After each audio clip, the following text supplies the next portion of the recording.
Bonjour mesdames et messieurs, comme nous en avons pris l'habitude, avec mes adjoints, nous allons vous présenter un résumé didactique du conseil municipal qui s'est tenu lundi 9 décembre à 20h. À l'appel des conseillers, on a pu noter que tout le monde était présent, sauf Madame Goguet qui a donné pouvoir à Madame Lepelletier, Madame Lartigue qui a donné pouvoir à Monsieur Brognez et Monsieur Perrault qui a donné pouvoir à Monsieur Guérin. Il y avait donc quorum et nous avons pu délibérer. Le premier vote a été celui du secrétaire. Dans l'ordre alphabétique, c'est Monsieur Olivier Guérin qui était sur la liste. Donc tout le monde a voté à l'unanimité pour Monsieur Guérin, secrétaire de séance.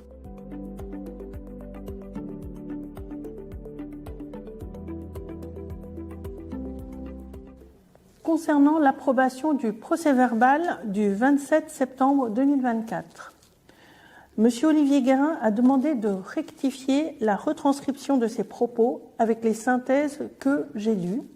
Ces synthèses ont suscité de nombreuses réactions. Tous ces éléments seront retranscrits dans le procès-verbal du 27 septembre et l'approbation du procès-verbal a été votée à l'unanimité. Concernant le procès-verbal du 3 octobre, le conseil municipal a voté à la majorité à 21 voix pour. Dans le cadre du contrat de territoire avec la région Normandie, il était soumis au vote du conseil municipal le fait de demander une subvention de 300 000 € dans le cadre du projet du parc naturel et sportif. Ce point a eu une abstention et un contre, et ensuite était donc adopté à la majorité du conseil municipal. Dans le cadre du contrat de territoire avec le département, il a été soumis au conseil municipal de demander une subvention d'un montant de 500 000 € dans le cadre du projet du parc naturel et sportif. Ce point a été soumis au vote, il a eu une abstention et un contre, et a donc été adopté à la majorité.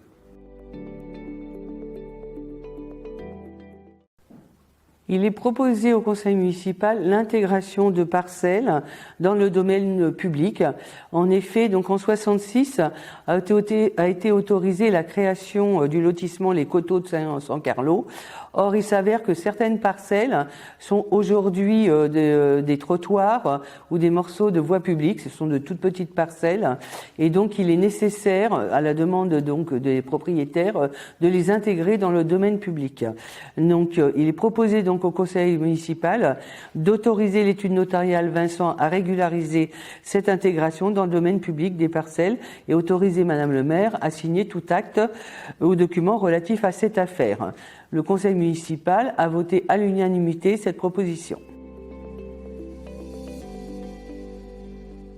Comme à chaque conseil municipal, il est proposé des virements de crédit. Donc, comme je l'ai déjà expliqué, donc le budget est voté par chapitre, et dès qu'on a atteint le maximum sur un chapitre, eh bien, on équilibre d'un chapitre à l'autre en fonction des prévisions et des dépenses réelles, donc qui sont, et surtout en fin d'année, qui sont à régler. Donc, il est proposé plusieurs virements de crédit. Tout d'abord sur la section d'exploitation en fonctionnement. Donc, sur le chapitre 11, on demande 150 000 € en plus pour l'entretien de bâtiments. 120 000 € en rémunération, 30 000 € pour autres impôts. Ensuite, également sur le chapitre 66, des charges financières plus 1 200 € et des créances mises en valeur plus 5 000 €. Tous ces mouvements sont compensés ensuite par une somme qui est prélevée sur le compte subvention où on retire moins 150 000 €, ce qui permet d'équilibrer les dépenses et les recettes. La même chose en investissement. Donc, il est proposé donc deux virements de crédit. Un premier pour 1 500 € pour rembourser un emprunt on avait mal ajusté la prévision. Également pour l'acquisition de la collection de paléontologie qui a été évoquée, qui sera évoquée plus tard, où on demande 1 100 € de plus. Et pour l'effacement des réseaux, on avait déjà expliqué qu'on a un décalage sur la réception des factures et la réalisation des travaux. On a enfin reçu la facture de la dernière phase. Il nous manque 16 000 euros.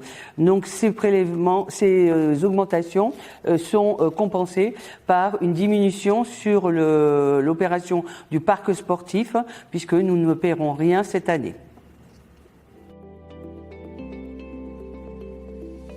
Donc dans le cadre de la pose de bornes électriques au parking du Paléospace par Enedis, il est demandé la création d'une servitude pour la pose de câbles de réseau pour alimenter ces bornes de recharge. Donc il est proposé donc d'autoriser cette servitude au profit d'Enedis et cette proposition a été votée à l'unanimité par le conseil municipal. Donc il y a un décret en juin 2024 qui a institué une nouvelle indemnité de rémunération, c'est un régime indemnitaire qui a été adopté pour l'ensemble du territoire français pour harmoniser donc la rémunération de la police, des différentes polices municipales. Et ce régime indemnitaire qui s'appelle indemnité spéciale de fonction et d'engagement est composé de deux parties, une partie fixe de 30% et une partie variable de 70%. Ce qui est prévu dans le décret, c'est que le conseil municipal vote d'une part les plafonds qui sont déterminés dans le décret par grade, donc le chef de la police municipale et les agents de la police municipale, et ensuite également des critères d'attribution. Donc là, ce qui est proposé, c'est de reprendre ce qui est dans le décret et de pouvoir également mettre en place un dispositif de sauvegarde, c'est à savoir que les agents de la police municipale ne peuvent pas gagner moins avec ce nouveau régime indemnitaire. Donc il a été proposé donc au conseil municipal d'instaurer cette nouvelle indemnité et de voter les modalités d'attribution. Cette proposition a été votée à l'unanimité du conseil municipal. Il est proposé donc de voter la subvention pour le budget 2025 pour le Paléospace. Comme pour 2024, il est proposé de limiter la subvention à 120 000 euros contre 300 000 euros les autres années pour tenir compte de l'excédent qui est dégagé qui a été dégagé fin 2023 par le Paléospace et qui s'élève à 529 000 euros. Monsieur Guérin s'étonne que l'on puisse baisser cette subvention. Toutefois, on lui a été répondu que la mairie n'a pas vocation à donner des subventions qui sont supérieures aux besoins et qui du coup se retrouvent à être mis en réserve par le Paléospace. Donc d'autant plus que les projets que le Paléospace a, que ce soit d'investissement ou de création de nouveaux locaux, c'est la ville qui paie les investissements. Donc ce n'est pas le Paléospace qui a uniquement l'exploitation du Paléospace. Donc il est proposé une subvention de 120 000 euros, sachant que lorsqu'on aura constaté les résultats 2024, on pourra utiliser les résultats cumulés, donc l'excédent cumulé, pour équilibrer le budget 2025 si besoin. Cette proposition a été soumise au vote. Il y a eu 5 abstentions. Donc le conseil municipal a adopté à la majorité la proposition de 100 000 euros de subvention au Paléospace pour l'année 2025. Il a été soumis au vote du conseil municipal l'adaptation du contrat de délégation avec l'EPIC Paléospace qui concernait 3 modifications, donc à la demande du conseil d'administration et de la directrice du Paléospace. Le premier point concernait le reporting qui était prévu dans le contrat de délégation de manière hebdomadaire et qui a été porté à un reporting mensuel. Il a également été modifié une date pour les mettre deux dates pour les mettre en concordance avec les statuts. Donc ce point a été adopté à l'unanimité du conseil municipal. Il a été soumis au vote du conseil municipal l'autorisation d'occupation temporaire du domaine public concernant le bâtiment qui est actuellement occupé par la Villersoise. Donc c'est les locations de Rosalie Vélo au niveau du Marais. Un appel à candidature a été fait. Une seule candidature a été adressée à la mairie. Il s'agit de la Villersoise qui renouvelle sa candidature. Et donc, il a été adopté à l'unanimité le fait de renouveler la candidature avec la Villersoise pour un loyer de 3 000 € annuels et une durée de 5 ans.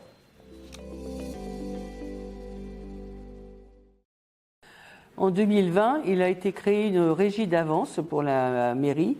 Or, cette régie d'avance, elle permet notamment de payer, grâce à une carte bancaire, certains abonnements informatiques qui ne peuvent pas être payés par mandat administratif.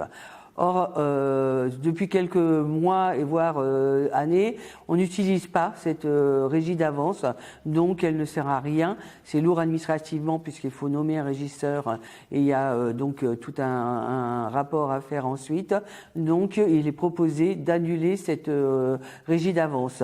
Donc, le conseil d'administration a voté à l'unanimité la suppression de cette régie d'avance. En juillet dernier, nous avons voté le budget de 2024 pour l'Epic Space et notamment nous avons voté une subvention de 533 000 €. On avait précisé à l'époque que nous allions faire un bilan en fin d'année pour voir si cette subvention était suffisante et que nous allions y revenir si jamais il y avait besoin. Nous sommes en fin d'année. En effet, quand on additionne toutes les dépenses engagées, la subvention de 533 000 € n'est pas suffisante. Il y a des dépenses qui ont été engagées telles que les 2 coachs sportifs qui avaient été mis à la disposition de la SVH et pour lesquels on a mis fin au contrat en juillet dernier. Mais cela a engagé une dépense supplémentaire et d'autres dépenses également qui ont été engagées et qui n'avaient pas été budgétées. Il est donc proposé au conseil municipal de voter une augmentation de la subvention à hauteur de 100 000 €. Cette proposition a été adoptée à la majorité. Il y a eu une abstention.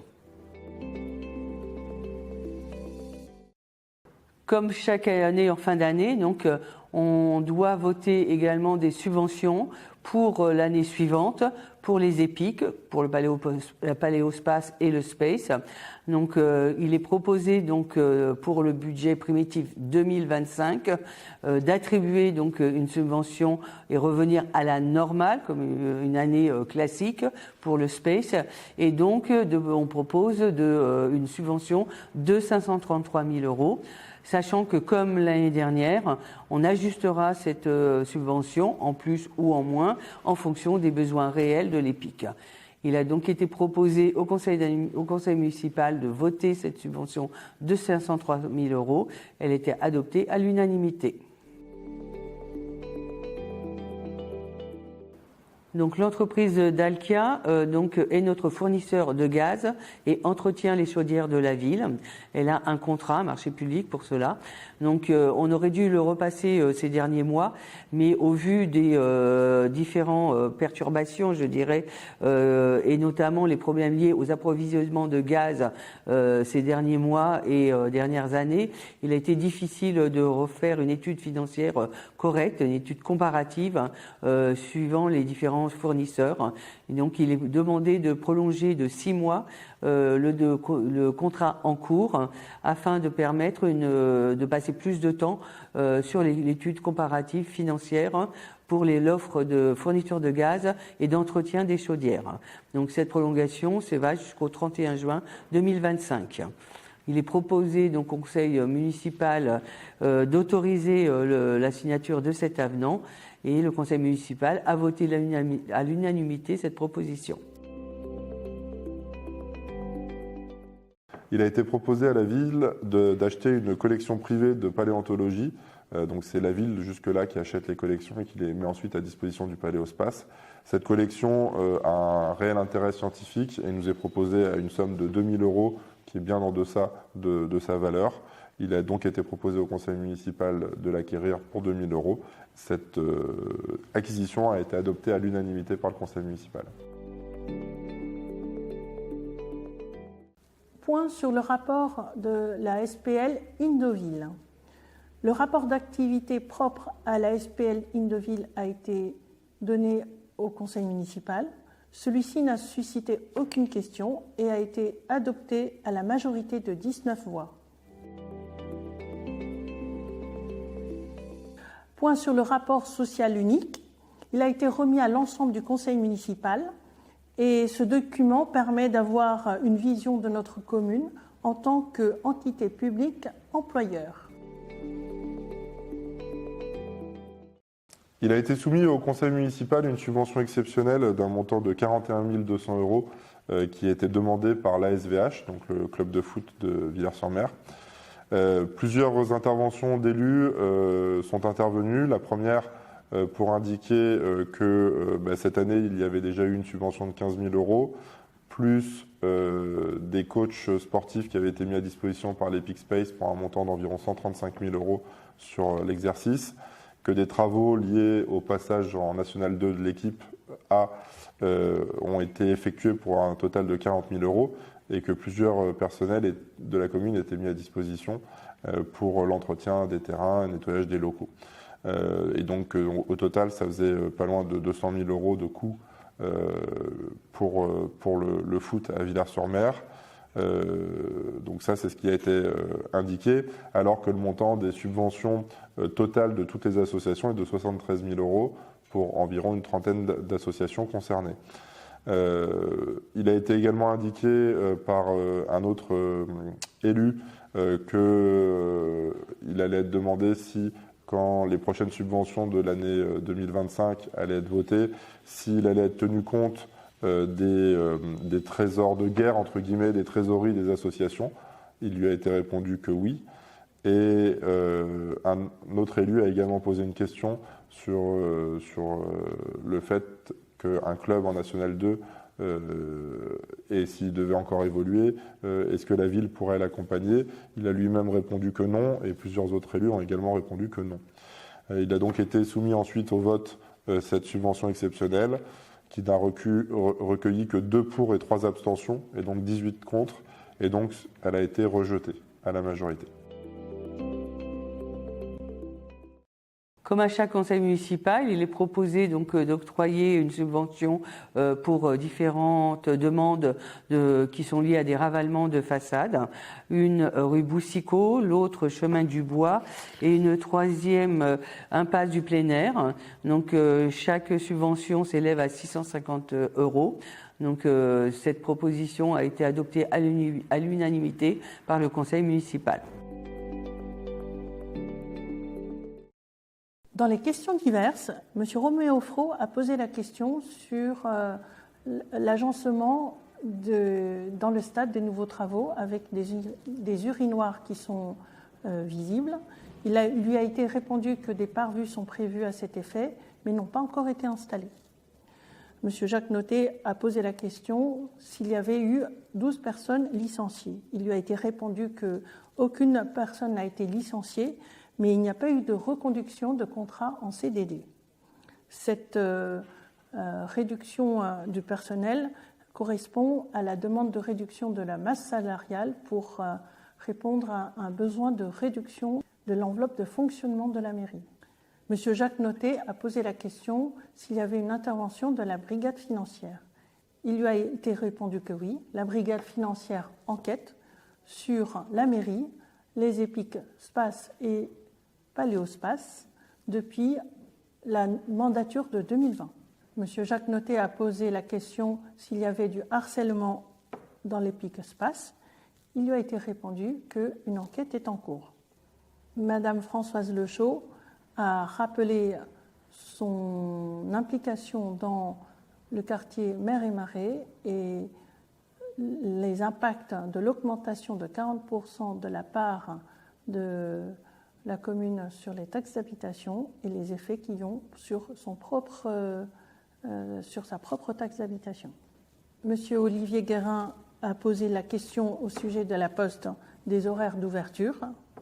Il lui a été répondu que la Poste, dans le cadre de l'ouverture des agences, est une activité privée et visiblement, la Poste se désengage de plus en plus dans tout le territoire. Monsieur Olivier Guérin se félicite de l'article sur le défenseur des droits et se pose la question de l'article prévu pour la médiatrice. Il lui a été répondu que la médiatrice doit fournir un rapport de son activité et devra le présenter dans la prochaine lettre de Villers. Enfin, avant de lever la séance, j'ai voulu donner une information qui intéresse l'ensemble de la commune. Il s'agit de la condamnation du maire démissionnaire Thierry Grand-Turcot sur les plaintes de harcèlement moral dont il serait l'auteur.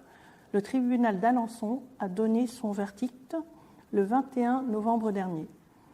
Dans son délibéré, sa culpabilité a été retenue, entraînant des condamnations dont 4 mois de prison avec sursis et 5 années d'inéligibilité. Il a été fait appel de ce jugement par Thierry Grand-Turcot ainsi que par le parquet. On peut saluer le courage des employés qui ont osé parler et on peut regretter que trop peu d'élus l'aient fait alors que tous savaient ce qui se passait.